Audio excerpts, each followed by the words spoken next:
Hello and welcome to the Every Other Saturday podcast for a brand new episode this week where we're heading into an old firm game. We should have been playing yesterday, but obviously Ross County couldn't make it down for the trip to Ibrox in time due to the weather and stuff. So game postponed yesterday.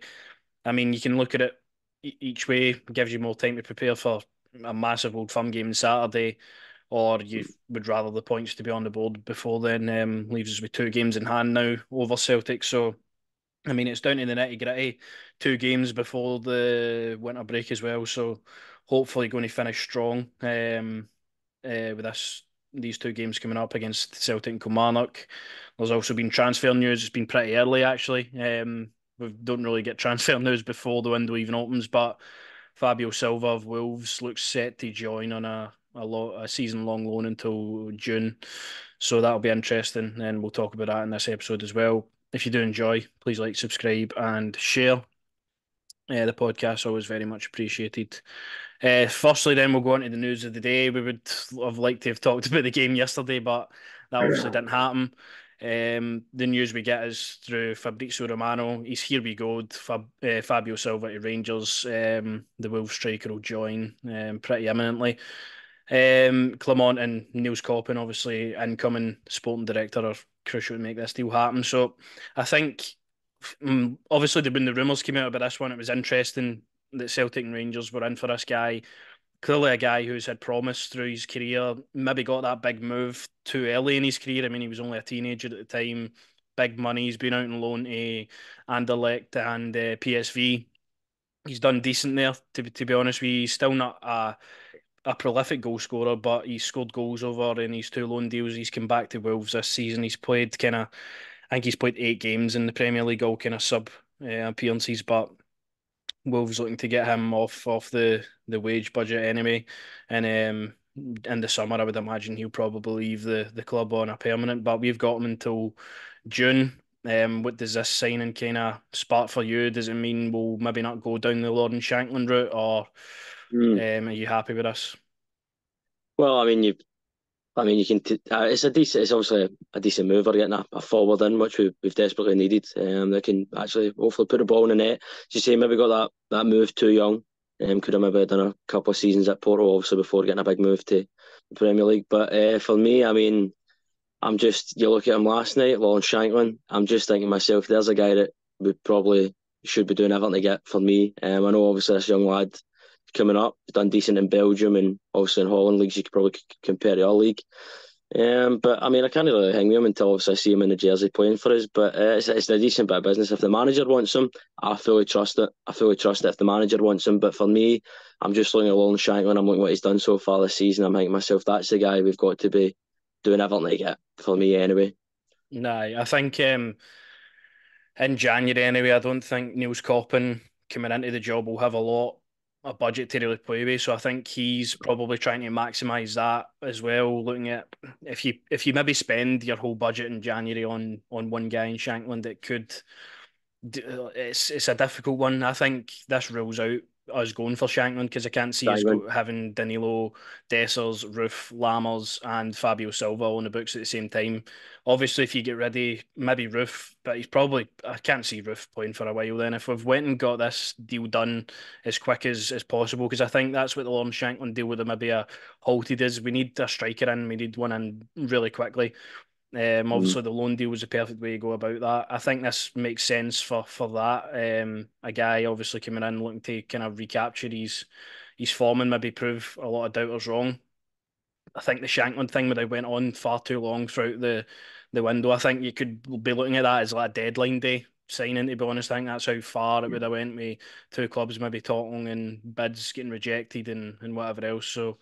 I think this makes sense for the moment. We've got a striker coming in pretty imminently. He'll be able to be registered for the Europa League squad as well. All being Danilo will obviously be dropping out of that squad because he's injured. But it's exciting. He's obviously a guy coming for the Premier League again. He's went for big money. You just hope he can fire us to a title now. I mean, if all said and done, in May we're sitting there with a league title, I don't think they'll be really bothered about this No, in the long run. no, nobody would complain obviously for sitting there with the title, but I just again, mate, I come back to it. I mean, obviously we were saying going into the upcoming window that we have to be looking at players in this league and trying to bring them into the team. You're looking obviously at the boy Kamarlik, I know you're high on. I mean, Shankman for me, I just thought it just makes sort of sense in the world. But if this is the boy we're looking for, and obviously if the manager was one that really wanted to get this done, deal done and over the line, I trust it fully. I trust the manager and the players that he brings in. So we'll see how it goes. Obviously, can't judge him till he plays a game of football, but let's just all get behind him and back him now. Nah, I'm excited to see him hopefully pull on the blue jersey soon. It looks like his debut could be Dumbarton away, so what a game to That's start why in. David. Aye. So I think as well with the Shankland talk, obviously we talked about it last night. We've seen him score that goal for Hearts to win the game. Obviously a big player for them, captain. I do think it would be really hard to kind of pry him away for Hearts in January. I You think can, signing Fabio Silva now, it opens up the whole summer for that deal to happen, in my opinion. no, absolutely the summer, but I mean, if you had the personal choice right now, who you taking? You know who you're taking. No, no, of course, but I think You know who at you. the moment I would rather get maybe this guy in. He's obviously got promise, and then wait till the summer to see if that situation dies down. Because I mean, Shankland's stock is at its highest now. Hearts can really name their price at the moment, which is the thing, and I don't think Rangers really have the budget to go and make that deal happen in January. So I think in the summer, if all parties meet, I think that deal could probably happen. You Well, you're looking at bringing this boy in. I don't know, man. Obviously, the budget thing, I just don't think the board will want to do much in January. Obviously, summer's when everyone's going to get done, what have you. But you do run the risk of losing out on somebody like Shankland. Yeah, I mean, there'll be clubs that definitely looking at taking him. You know what I mean? You never know. Saudi, places like that, you never know. They might be looking to bring him in. You don't know. But we've got this boy. So we'll see how it goes, man.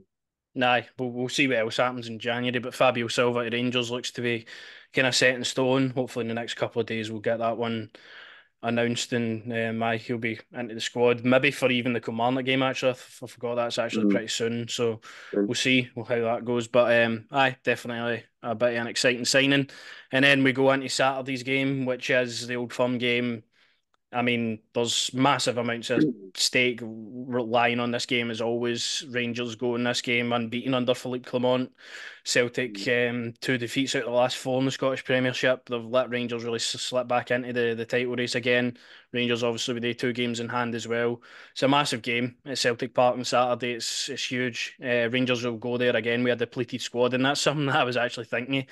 When was the last time Rangers went into an Old Firm game with an actual 11, like a full fit squad? Oh, There's always somebody dropping out injured, or there's somebody that's a doubt.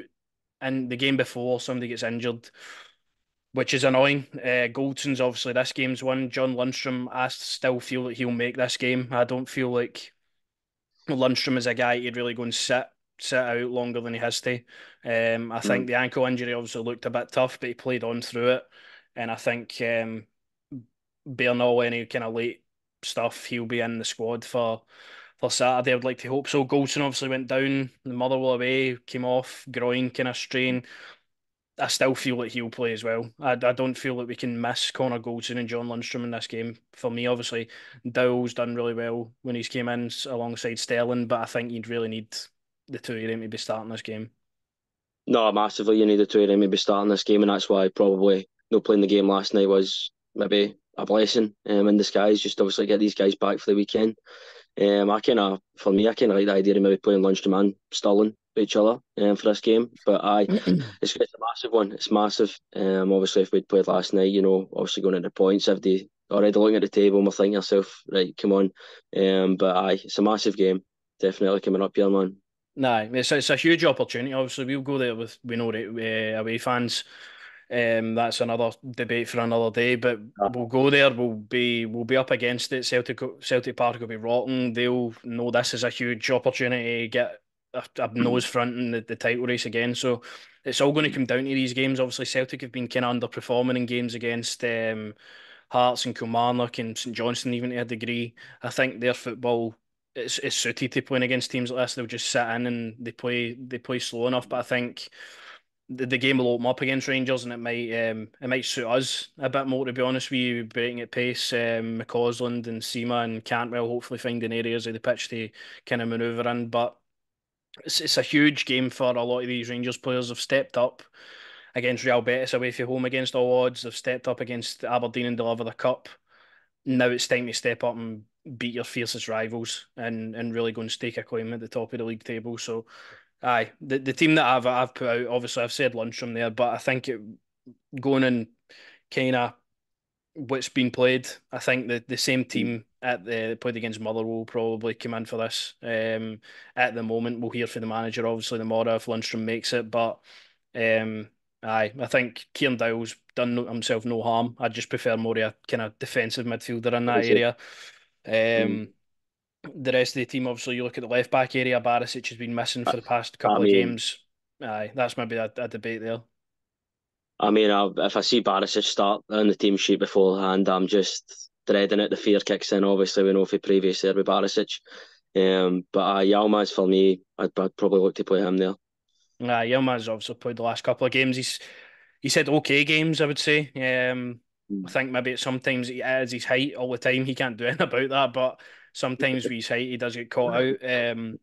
But I think he's more strong in the tackle than Borna Barisic is. I feel like he's got more pace Mm. to go forward. And I feel that in games like this, we need somebody, an outlet similar to Tavernier, Yilmaz. They'll have to get forward. And I feel like Yilmaz is just a better defender, in all honesty. Um, but it's going to be open. It's going to be a feisty kind of game. Cantwell, you're looking at him, keep the head kind of on. Don't Oh, fly into silly challenges. Just play your own football, and I think that's what Philippe Clement will say. Yeah, everybody in this team just kind of play the game. Just don't play the occasion with the fans getting occasion. on you and stuff. I feel like we're a bit guilty of that Aberdeen away, to be honest with you. We were a bit Uh, guilty maybe playing the occasion a wee bit. So aye, so it's a huge game. I mean, think about the players we're missing as well. We're missing Danilo, we're missing Roof, we're missing Raskin, Jack, possibly Goldson and Lundstrom. I mean, it's far mm, from ideal. It's far from ideal. But what Celtic have got on their side is Cameron Carter-Vickers could possibly be missing. Obviously limped off with a tight hamstring against Dundee the other day, so he's possibly an injury doubt. That would mean Gustav Lagerbielke comes in for. I mean, it would be the same partnership they played at Ibrox at the very start of the season. Liam Scales has obviously had a good start to the season. He's been kind of a mainstay in there. Greg Taylor, somebody I'm looking at, we need to get at him. Every single team that Celtic have played recently have always kind of tried to go for Greg Taylor because he's so vulnerable. I think that's one of their weaknesses. Alistair Johnston, I don't feel has been too great this season either. Um, mm. I think he's obviously strong in the tackle, but I think Sima on that left hand side can really cause him problems. The midfield for Celtic, it's kind of picks itself, to be honest, at the moment. O'Reilly has been great for Celtic this season. He's going to be the one to watch. His late runs into the box, his creativity. He's going to be a really hard player to kind of mark in games like this, but we'll need to be our best to kind of nullify him. Paulo Bernardo obviously scored the other day against Dundee, and he'll probably come into this team for Celtic. I did see that Rio Hatate is possibly back for this game alongside Leo Labada, so they've got players coming back and we've got players kind of drop out, which is typical Oh, of this, to be honest. And what I think Celtic will do with their kind of front three, I think they'll move Maeda over to the left hand side because you've seen the issues he can give Tavernier at times. He's so fast, he's so pacey, and I think they'll try and play him over there to nullify Tavernier a wee bit. Luis Palma will play over on the right hand side, similar to the Atletico Madrid game. At Celtic Park, Palma scored off that right hand side, and Kyogo will probably lead the line. But it's definitely a team we can get at. It's definitely a team that we can play, and we can really go and have a good go at this game, even with the amount of players we're sort of missing. definitely, mate. I mean, for what I've seen of Celtic, they haven't been too great at all. Also, O'Reilly's been the one that's a standout, really, it seems like, for Celtic this season. So, obviously, definitely a player to be watching. But for me, just get them, just go at them. That's a game that for me that we can definitely look to win, especially as I say with the coach. Just keep them, keep play your game. Don't get involved in it. And that is Cantwell. That is one area where I'm worried that where obviously we used to also Morelos was a guy that would constantly be going at. Now it feels like Cantwell's the kind of guy. So definitely for me, it's just a game where we keep our heads, we play our game, and you know what I mean. It's an old firm, obviously.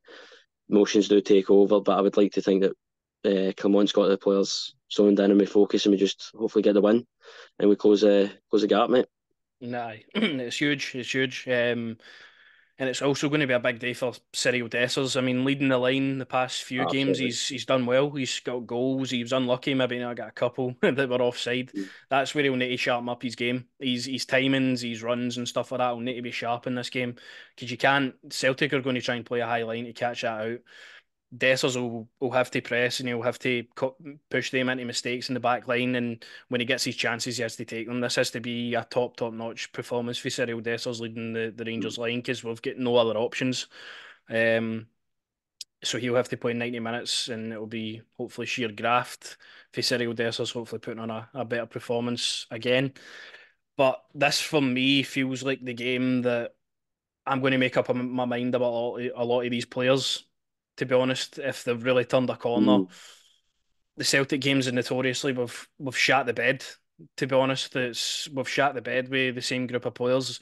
We did obviously in the September derby. I mean, you can put that down to Beale's tactics and whatever else, but we didn't perform in that game. Aye, it's we're riding a high now. We're playing we're playing good football. We're getting results. Players are providing in all areas of the pitch. It just has to be that kind of team spirited performance that we got away to Betis again and really go for Celtic here. It's a huge game, and there's nothing stopping me from saying that we can't go and win this game. I would ideally like to have more players, but I'm really just looking forward to the game on Saturday now. No, I'm looking forward to it, obviously. I think it's just the togetherness of the squad, but that's obviously got us through those games. You think about the Betis game, whatever you, even with one or two of your best players maybe missing. Yeah, I think also a massive game for McCausland as well. Young lad. I mean, if he starts this game as well, just incredible. Obviously, see academy player done really. Obviously, we all seen it throughout Christmas as well. What he was doing Christmas Day as well. So take my hat off to him, top man, top lad. I'm just hoping the players turn up, mate. And honestly, if I see Barisic start the game, I will be jumping out the window. I'm sorry. I just can't be having that the fear of Barisic starting going to Celtic Park, man. I think the only So thing Barisic really gives you is I think Sima tends to play a bit better with Barisic at left back. Barisic, That might aye, just be well, an observation for me and maybe other people have saw that, but I feel like Sima is allowed to kind of be more free.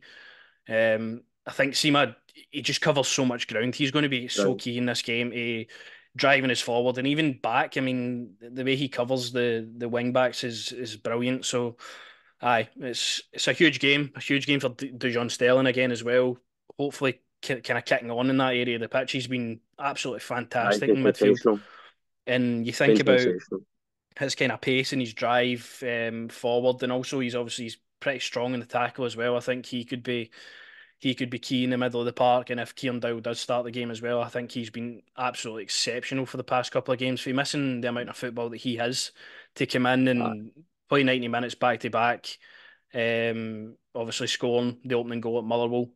I think he's been absolutely brilliant in this side. So, aye, let's just go for it. Let's just hopefully get this game done. Positive result and really kick on in the new year with a couple of new signings.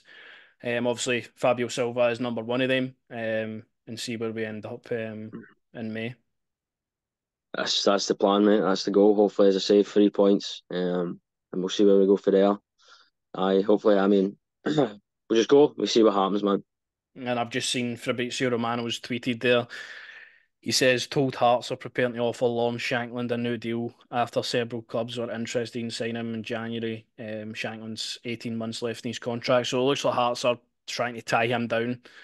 Um, they'll need to because Aye, I do imagine Rangers will still ask the question in January, but I think if he signs a new contract and stuff, there's that the could be it. possibility that happens in the summer. So Well, we'll see. We'll see where it goes, obviously. But we've obviously got Portuguese boy in, so we'll get behind them.